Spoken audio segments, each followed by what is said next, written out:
Assalamualaikum and hi everyone. In this video, I would like to continue my lecture on cellular respiration and fermentation.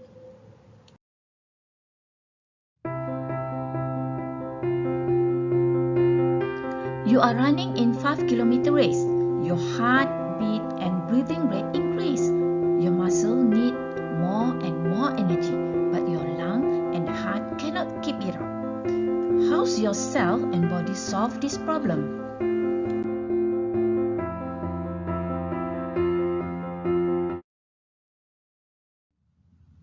Sometimes, cells need to produce energy whenever oxygen is not present. The solution for this is called fermentation. In this subtopic, fermentation and its application, there are two learning outcomes. First, explain lactate and alcohol fermentation, and secondly, state the importance of fermentation in industry. Fermentation, a catabolic process that makes a limited amount of ATP from glucose or other organic molecules without an electron transport chain, and that produces a characteristics end product such as ethyl alcohol or lactic acid. The process of fermentation does produce energy, but it is less efficient compared to aerobic cellular respiration that use oxygen. There are two types of fermentation: alcohol fermentation and lactate fermentation. The first type of fermentation I would like to discuss is alcohol fermentation. It occurs in plant and yeast whenever oxygen is not present. In alcohol fermentation, the cell take up glucose, carry out glycolysis and produce two molecules of pyruvate. ATP and NADH are also produced. Pyruvate is then undergo decarboxylation to form acetaldehyde. Carbon dioxide is released.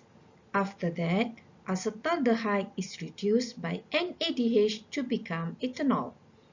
As you can see here, alcohol fermentation does not directly produce any additional ATP beyond that produced during glycolysis. Fermentation changes NADH to NAD+ to be reused as electron carrier for glycolysis, or in other words, it allows regeneration of NAD+ so that glycolysis will be continued to happen.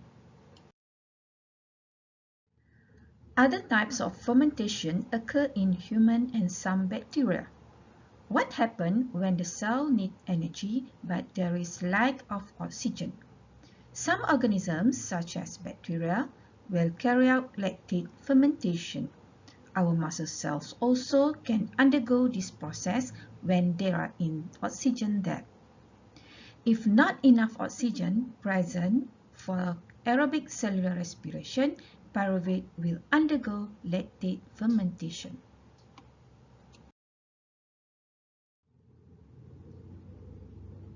In lactate fermentation, glucose molecules will undergo glycolysis and produce 2-pyruvate in the cytoplasm. This pyruvate does not undergo decarboxylation. Instead, pyruvate is directly reduced by NADH, forming lactate as the end product. No carbon dioxide is released, and NAD+ produced will be used in glycolysis again. Human muscle resort lactate fermentation when oxygen is running low, most typically during long strenuous exercises. When glucose catabolism is faster than our capability to breathe in oxygen, lactic acid will produce, causing muscle fatigue, which limit the duration for those activity to be sustained.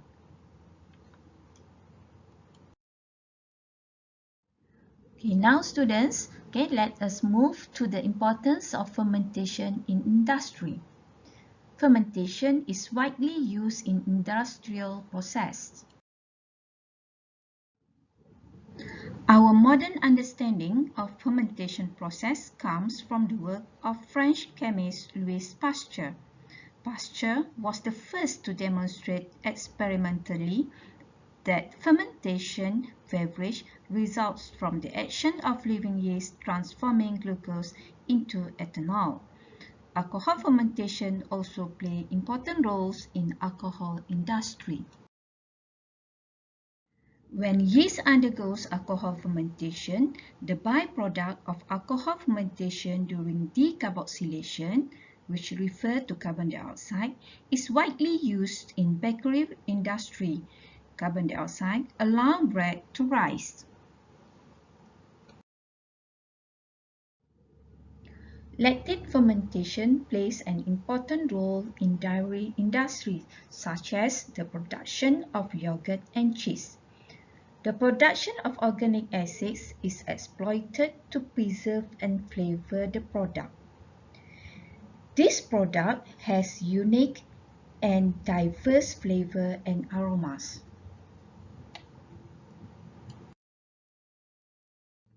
Alright students, let's watch this video to conclude our discussion. Some of our favorite foods are closer to this than this. That's because coffee, bread, cheese, beer, even chocolate are all home to millions of microbes. In fact, these foods only acquire the tastes, smells, and textures we love because of tiny bacteria and fungi. The vast majority of microbes, about 99%, are actually quite harmless to humans. But the other 1% are nasty enough that our ancestors, and the ancestors of various other mammals and birds, evolved a natural repulsion to stuff that might harbor nasty germs. In general, we think rotten stuff looks and smells disgusting, which, considering what's at stake, isn't overly cautious. Fortunately, if friendly microbes get to our food first, they can keep the bad guys at bay. Meat left out on the counter provides the perfect conditions for pathogens to flourish. It's warm, moist, and protein-rich, just like our bodies. But with some micromanagement, adding lots of salt for instance, we can help harmless, salt-tolerant microbes outcompete their dangerous but salt-sensitive relatives. A few unrefrigerated months later, we get salami rather than salmonelli.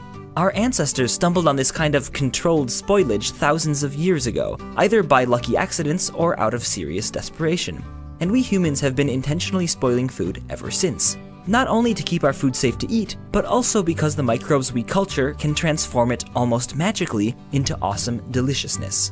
Yeast, for example, gorge on the sugary starch in bread dough, then burp out carbon dioxide that helps give loaves their lift. In a more exotic transformation, bacteria and fungi take turns munching on piles of cacao, mellowing out bitter polyphenols and helping create the complex and delicious taste of chocolate. And deep in cheese caves, mold spores populate small holes and cracks in soon-to-be blue cheese, digesting big protein and fat molecules into a host of smaller aromatic and flavor compounds that give the final product its smoothness and rich, funky flavor. But to some, stinky cheese is about as appetizing as licking someone's toes. Which isn't that far off, since the bacteria that make some cheeses super stinky are the same ones that cause foot odor. Yum? Even so, these flavors tend to grow on us, not just literally, but also figuratively. The more we're exposed to particular microbial funks, which can even start in the womb, the more we tend to like them. As a result, people around the world have some very different ideas about how to microbify foods, but every culinary culture involves fermentation in one way or another. If we didn't let food spoil just a little bit, we'd have no sauerkraut, soy sauce, pickles, or prosciutto. Not to mention kefir, kimchi, kombucha, kumis, katsuobushi, and plenty of other delicacies that don't start with K. What's more, spoiled food may well have changed far more than our tastes. Historical evidence suggests that when our ancestors gave up their wandering ways and settled down to grow grain, it was likely for love of either bread or beer. Whatever the case, one thing is clear. Without the help of friendly fermenting microbes, we humans would be terribly uncultured.